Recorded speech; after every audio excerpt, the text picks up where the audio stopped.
जय Hind to all.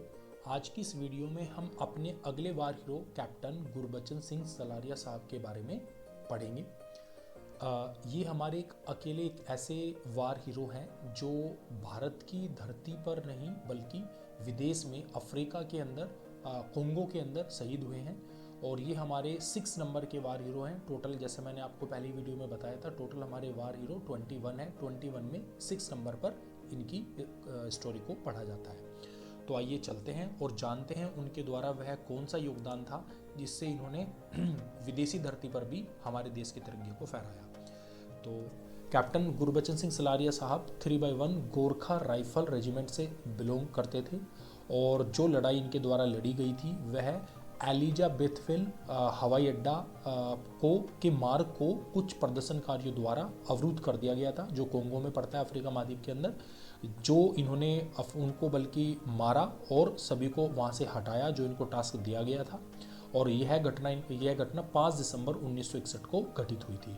तो आइए देखते हैं कि यह किस वजह से थे वहाँ पर। कैप्टन गुरबचन सिंह सलारिया साहब परमवीर चक्र एक भारतीय सैन्य अधिकारी हैं जो संयुक्त राष्ट्र शांति अभियान के सदस्य थे।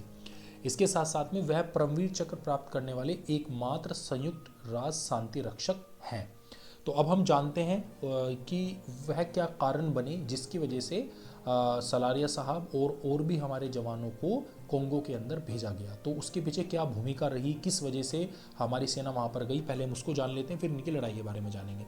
तो ये 1960 में कोंगो गणराज्य बेल्जियम से अलग हुआ, स्वतंत्र हो गया। लेकिन जुलाई के पहले सप्ताह के दौरान कोंगो सेना में एक विद्रोह हुआ और जिसमें काले और सफ़ेद नागरिकों के बीच में हिंसा भड़क गई। अब ऐसी स्थिति में कोंगो सरकार ने संयुक्त राष्ट्र यूएन से मदद मांगी और यूएन ने 14 जुलाई 1960 को संगठन ने के कोंगो में संयुक्त राष्ट्र ऑपरेशन की स्थापना करके एक बड़ा बहुराष्ट्रीय शांति बल और सहायता मिशन के रूप में जवाब दिया।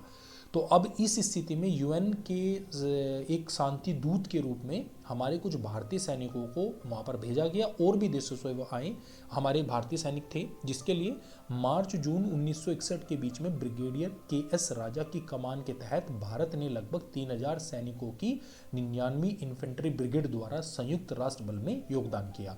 इसी के अंदर दिसंबर 1961 में कोंगो में संयुक्त राष्ट्र के ऑपरेशन के तहत कोंगो गणराज्य में तैनात भारतीय सैनिकों में सलारिया साहब भी शामिल थे।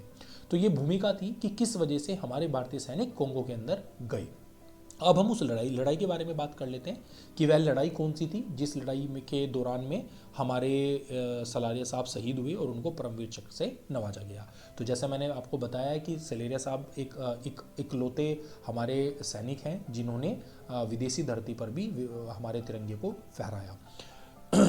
5 दिसंबर को सलारिया साहब की बटालियन के द्वारा 2 बख्तरबंद कारों पर सवार पृथकवादी, ये वह प्रदर्शनकारी थे जो राज्य कांतांग के 150 सशस्त्र पृथकवादियों द्वारा एलिजाबेथविल हवाई अड्डे के मार्ग के अवरुद्धीकरण को हटाने का कार्य सौंपा गया।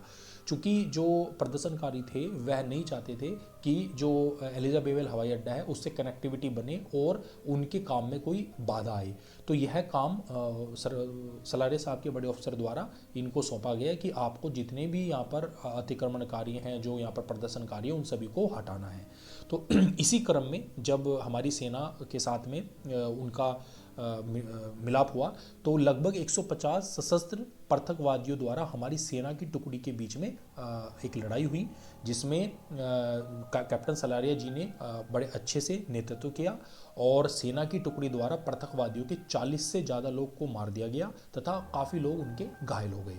और इसके साथ साथ में 2 बख्तरबंद कारों को भी नष्ट कर दिया गया। बख्तरबंद कार होती है जिसमें कि अंदर से बैठ के फायरिंग बड़ी आसानी से ऑटोमेटिक गन फायरिंग हो जाती है और काफ़ी लोगों को मारा जा सकता है। तो वो दो कारें भी उनकी तथा उनकी टीम द्वारा उड़ा दी गई। और इस स्थिति को देखते हुए जो भी प्रदर्शनकारी थे वह घबरा गए और इसमें कुछ जवान हमारे भी शहीद हुए। और इसी बीच सलारिया साहब के गले के ऊपर 2 गोली भी लग गई, लेकिन वह 2 गोली लगे होने के बावजूद भी अब खुद घायल थे, लेकिन दुश्मन का पूरे जोश के साथ में मुकाबला कर रहे थे। और दुश्मन को उनका यह रूप देखकर वह घबरा गया और दुश्मन अपने घायल और मरे हुए सैनिकों को वहीं छोड़कर भाग खड़ा हुआ। इस प्रकार सलारिया साहब द्वारा 150 जो दमनकारी थे, जो प्रदर्शनकारी थे, उन सबको वहाँ से हटा दिया गया तथा पूरा जो मार्ग का रास्ता था उसको साफ कर दिया गया।